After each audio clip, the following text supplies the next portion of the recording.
Hello everyone, कैसे हैं हम लोग। आई होप आप लोग बहुत अच्छे होंगे। तो आज बात करेंगे हम इन्वायरमेंटल एंड डिजास्टर मैनेजमेंट के इंपॉर्टेंट क्वेश्चंस के बारे में। ये क्वेश्चन आपके आने वाले बोर्ड एग्जाम के लिए काफी ज्यादा बेनिफिशियल होने वाले हैं। तो चलिए देखते हैं इंपॉर्टेंट क्वेश्चन हमारे कौन कौन से क्वेश्चन ऐड है। इसमें फर्स्ट क्वेश्चन है आपका answer any two parts of the following. इसमें से आपको दो पार्ट को करना है। इसमें 3 दिया गया जिसमें आप दो कर सकते हैं जो आपके लिए सुटेबल हो। फर्स्ट आपका पूछ रहा है describe the effect of deforestation. Deforestation से क्या प्रभाव पड़ता है। जब वनों की कटाई हो जाती है, वहां पे कुछ इंडस्ट्रियल चीजें डेवलप हो जाती हैं, तो उससे क्या प्रभाव पड़ता है। पहली बात तो वहाँ के जो जीव होते हैं वो बेघर हो जाते हैं। ऐसी कई चीजें हैं जो हमारे वातावरण पे प्रभाव डालती हैं। चलिए आगे देखते हैं। Discuss the cause and the effect of green house effect. Cause कारण प्रभाव बताना है किसके, ग्रीन हाउस इफेक्ट के। नेक्स्ट आपका discuss one method of influent treatment plant and use of treated water. इस पर डिस्कस करना है method of influent treatment plant and reuse of treated water. Water को किस तरह से दोबारा यूज किया जाता है। Answer running two parts of the following. इसमें से दो पार्ट को बताना है आपको। फर्स्ट आपका discuss on air pollution control equipment. Air pollution control करने के क्या इक्विपमेंट है उसको बताना है। Give detail about the environmental protection act. Detail बतानी किसकी, इन्वायरमेंटल प्रोटेक्शन एक्ट के बारे में। इसमें 1986। उसके बाद what are the objective and the environmental management system. उसका नेक्स्ट है आपका answer running two parts of the following. इसमें से आपको फिर दो क्वेश्चन को बताना है। Give detail about the plastic waste and the its management. Next है आपका what are the duties and power of the state disaster authority. Next आपका राइट के causes of and the effect of any two air environment pollution. चलिए solution part देखते हैं। सबसे अच्छी बात, सॉल्यूशन आपको इंग्लिश और हिंदी दोनों मीडियम में मिलने वाला है। दोनों तरीके के बच्चे इसे आसानी से पढ़ सकते हैं।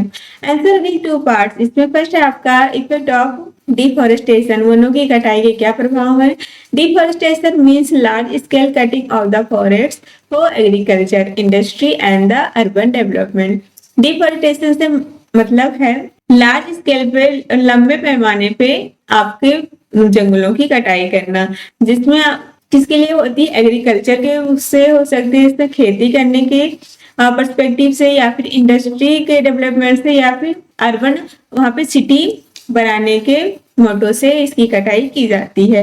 इफेक्ट क्या पड़ता है इसका, loss of biodiversity and wild life habitat. जैव विविधता और वन जीवों का नुकसान होता है। Increase in soil erosion and the loss of fertile soil. मिट्टी का कटाव और उपजाऊ मिट्टी की हानि होती है। और disturbance of the water cycle and the reduction in the rainfall. वर्षा चक्र में बदलाव होता है। Increase in the carbon dioxide causing the climate change. Carbon dioxide की वृद्धि और जलवायु परिवर्तन होता है। उसके बाद floods and the landslide become more frequent. बाढ़ और भूस्खलन की संभावना बढ़ जाती है। चलिए आगे देखते हैं। Causes and effect of green house effect. Green house प्रभाव के क्या कारण और प्रभाव हैं। Burning of fossil fuel, oil, oil and gas.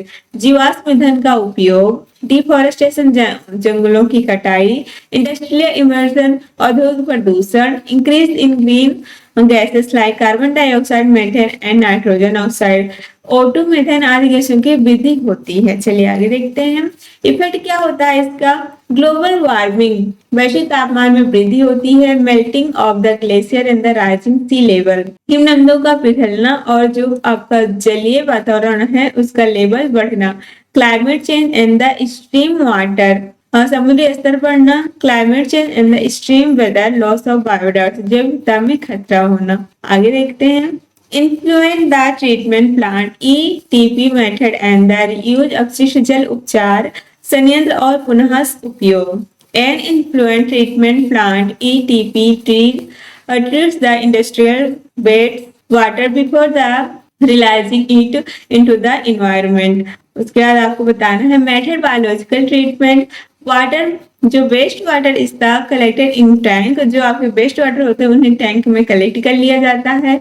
Micro organism break down the organic pollutants, जो माइक्रो ऑर्गेनिज्म होते हैं ब्रेक डाउन करते हैं ऑर्गेनिक पॉल्यूटेंट्स को। उसके बाद होता है आपका सेडिमेंटेशन, रिमूव सॉलिड पार्टिकल, जो सेडिमेंटेशन के थ्रू आपको सॉलिड पार्टिकल को रिमूव कर लिया जाता है। ट्रीटेड वाटर बिकम सेफ, उसके बाद जो आपके ट्रीटेड वाटर हो इसके बाद वो सेफ हो जाता है। Reuse of the treated water, किस तरह से इसका रीयूज होता है? इरिगेशन सिंचाई में, इंडस्ट्रियल कूलिंग, उसके बाद गार्डनिंग पौधों को पानी देने में, उसके बाद क्लीनिंग पर्पज से होता है। एटीपी उद्योगों की अपशिष्ट जल को साफ करने की प्रक्रिया जैविक उपचार विधि है। इसमें आपका अपशिष्ट जल टैंक में इकट्ठा किया जाता है, सूक्ष्म जीव कार्बनिक पदार्थों को तोड़ते हैं, तल छठ प्रक्रिया से ठोस पदार्थ हटाए जाते हैं, जल शुद्ध हो जाता है, उनका पुनः उपयोग होता है सिंचाई में, उद्योगों में ठंडा करने के लिए, बागवानी में और सफाई कार्य में होता है। नेक्स्ट आपका answer any two parts, air pollution control the equipment, वायु प्रदूषण नियंत्रण उपकरण है आपके। Air pollution control equipment is use in the industries to reduce the harmful gas and the particle. वायु प्रदूषण को कम करने के लिए उद्योगों में उपयोग होने वाले उपकरण हैं आपके कौन कौन से? Cyclone separator remove large particle, जो साइक्लोन सेपरेटर होते हैं बड़े कणों को हटाता है। इलेक्ट्रोस्टैटिक प्रेसिपिटेटर, ये क्या करता है? Remove the fine dust particle. जो इलेक्ट्रोस्टैटिक प्रेसिपिटेटर होते हैं क्या करते हैं? आपके छोटे कणों को हटाते हैं। उसके बाद scrubber remove gases and the particle using liquid, जो स्क्रबर होते हैं गैस और कणों को हटाता है।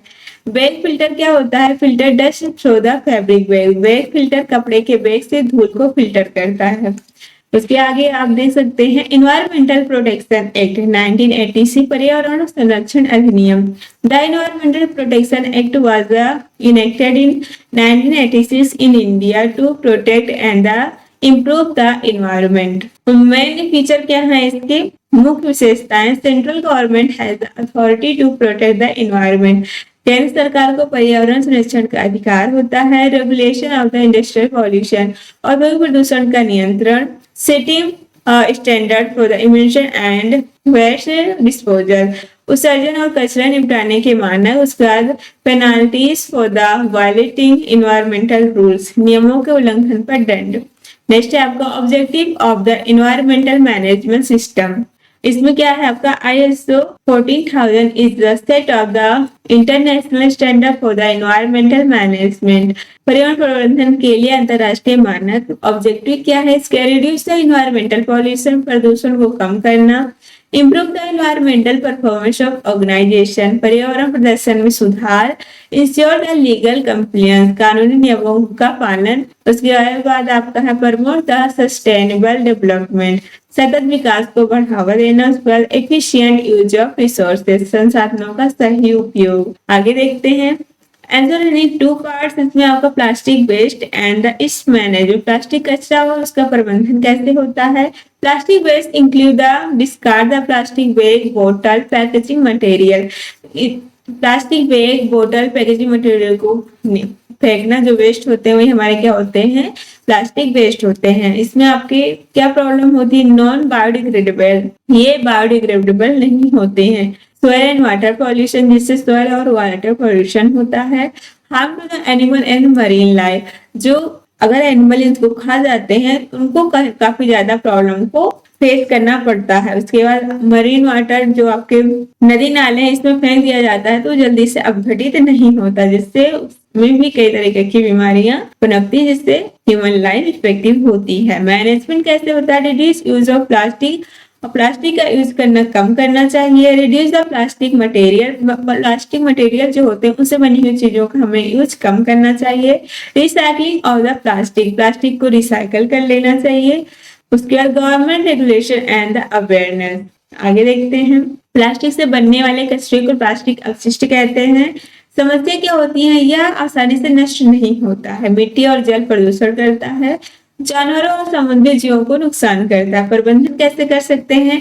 प्लास्टिक का कम उपयोग करें, पुनः उपयोग करें, पुनर्चक्रण रिसाइकलिंग करें, सरकारी नियमों की जागरूकता। चलिए आगे देखते हैं duties and the power of state disaster management authority, राज्य आपदा प्रबंधन अधिकरण क्या है? State disaster management authority is the responsible for the disaster management at the state level. राज्य आपदा प्रबंधन प्राधिकरण, SDMA जिसे कहते हैं, राज्य स्तर पर आपदा प्रबंधन के लिए जिम्मेदार संस्था है। ड्यूटीज एंड पावर, कर्तव्य और शक्तियां क्या है? Prepare the state disaster management plan, राज्य आपदा प्रबंधन योजना बनाना। Coordinate with the state authority, जिला प्रशासन के साथ समन्वय। उसके बाद implement and disaster prevention programme, आपदा रोकथाम कार्यक्रम लागू करना। उसके बाद provide the relief and the rehabilitation, उसके बाद आपदा रोकथाम कार्यक्रम का लागू करना। Provide the relief and the rehabilitation, राहत और पुनर्वास करना। मॉनिटरिंग द डिजास्टर प्रिपेयर्डनेस, आपदा तैयारी की निगरानी करना। आगे देखते हैं cause and effect of two air pollutant, दो वायु प्रदूषकों कारणों का प्रभाव। कार्बन मोनोऑक्साइड क्यूजेस क्या है, vehicle is used incomplete combustion of the fuel।